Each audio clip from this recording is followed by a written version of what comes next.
Hello friends, आज हम बहुत ही इंपॉर्टेंट टर्म के बारे में बात करेंगे। उस टर्म का नाम है रिपब्लिक। जैसे कि हमने कुछ वीडियोस में इंडियन कॉन्स्टिट्यूशन के ऊपर पढ़ाई करना स्टार्ट किया था, उस पर हमने सबसे पहले प्रियम्बल देखा। प्रियम्बल में कुछ इंपॉर्टेंट टर्म्स देखे। उसी इंपॉर्टेंट टर्म्स में लास्ट टर्म हमने पढ़ा था इंडिपेंडेंट एंड सोवरेन। उसी इंडिपेंडेंट सोवरेन के से रिलेटेड, इनडायरेक्टली रिलेटेड एक और वर्ड है रिपब्लिक। आज हम उसी के बारे में पढ़ेंगे। ये वीडियो थोड़ा शॉर्ट है क्योंकि ये टॉपिक भी शॉर्ट है, लेकिन समझने वाली बात यह है कि हमारे इंडियन कॉन्स्टिट्यूशन का प्रियम्बल इस रिपब्लिक वर्ड को डिफाइन करता है, इस रिपब्लिक वर्ड के बारे में बताता है। ये रिपब्लिक वर्ड, इसका मतलब क्या है, उस पर हम पढ़ेंगे। तो आइए चलते हैं हम। देखिए, हमारे इंडियन कॉन्स्टिट्यूशन में जो रिपब्लिक वर्ड है वो इनडायरेक्टली बहुत सी चीज़ें डिफाइन करता है, और उसमें से दो चीज़ें हैं जो रिपब्लिक की सबसे इंपॉर्टेंट चीज़ है। पहली चीज़ क्या है? पहली चीज़ ये है, आप अपने स्क्रीन पे देख सकते हैं।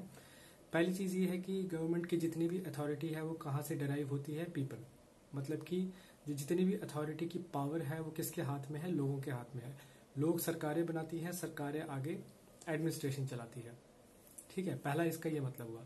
दूसरा, आप स्क्रीन पे देख सकते हैं सबऑर्डिनेशन।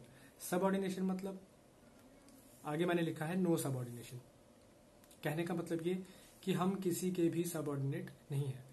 मतलब कि हम लोग आज़ादी के बाद अपना राज खुद कर रहे हैं। मतलब इंडियंस ही अपना राज कर रहे हैं। ये जो गवर्नमेंट है ये इंडियन गवर्नमेंट है, और ये इंडियन गवर्नमेंट किसी भी कंट्री की सरकार के अंडर नहीं आती है। जैसे सपोज कर लीजिए, हम आज़ाद तो हो गए हैं, हम राज भी अपने आप पे कर रहे हैं, लेकिन इनडायरेक्टली कंट्रोल्ड बाय इंग्लैंड है या अमेरिका है या कोई दूसरी कंट्रीज। ऐसा नहीं है, हम किसी के सबऑर्डिनेशन में नहीं है। हम पूरी तरह से इंडिपेंडेंट है। हमारा एक अपना कॉन्स्टिट्यूशन है और हम अपने ऊपर गवर्न खुद ही करते हैं।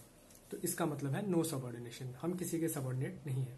तो ये दो वर्ड, ये दो सेंटेंस सबसे इंपॉर्टेंट है पूरे रिपब्लिक को समझने के लिए।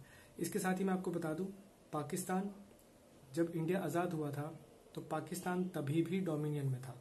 कहने का मतलब पाकिस्तान अपनी सरकार चला रहा था, but indirectly controlled by Britishers था। 1956 तक वो कंट्रोल में रहा।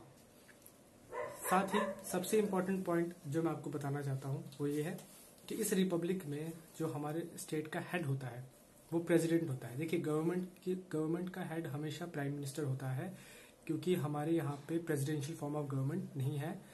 तो हमारे यहाँ पे पार्लियामेंट्री फॉर्म ऑफ गवर्नमेंट है। तो यहाँ पे प्राइम मिनिस्टर ही गवर्नमेंट का हेड है। लेकिन जो कॉन्स्टिट्यूशनल हेड है, वो कॉन्स्टिट्यूशन जो हमें एक रिपब्लिक कंट्री बनाता है, उस कॉन्स्टिट्यूशन का जो हेड है, जिसको कॉन्स्टिट्यूशनल हेड कहा जाता है, वो है हमारे प्रेसिडेंट। ठीक है। तो साथ ही इंडिया ने, जब पाकिस्तान डोमिनियन में था तो इंडिया ने अपना डोमिनियन भी हटा दिया था, जबकि वो उस टाइम पे कॉन्स्टिट्यूशन बना रहा था। तभी वो ब्रिटिशर्स के डोमिनेंस से बाहर निकल चुका था और अपने आप को कॉन्स्टिट्यूशन लाने के बाद, कब 1956 में कॉन्स्टिट्यूशन लाने के बाद अपने आप को उसने रिपब्लिक डिक्लेयर कर दिया कि we have our own constitution and we are governed by ourselves and the rest of the authorities are derived from the people of India. I hope आपको समझ आ गई होगी ये सारी चीजें कि रिपब्लिक का क्या मतलब है, क्यों रिपब्लिक इंपॉर्टेंट है, कॉन्स्टिट्यूशन के आने के बाद ही इंडिया को रिपब्लिक कंट्री क्यों कहा गया, कॉन्स्टिट्यूशनल हेड कौन है, और डोमिनियन का मतलब क्या है। ये सारी चीजें आपको समझ आ गई होगी। अगर आपको हमारी इन्फॉर्मेशन पसंद आई हो तो प्लीज इसे सब्सक्राइब करें, लाइक जरूर करें, बेल आइकन जरूर दबाएं ताकि टाइम टू टाइम नोटिफिकेशंस आपको मिलते रहे। जय हिंद।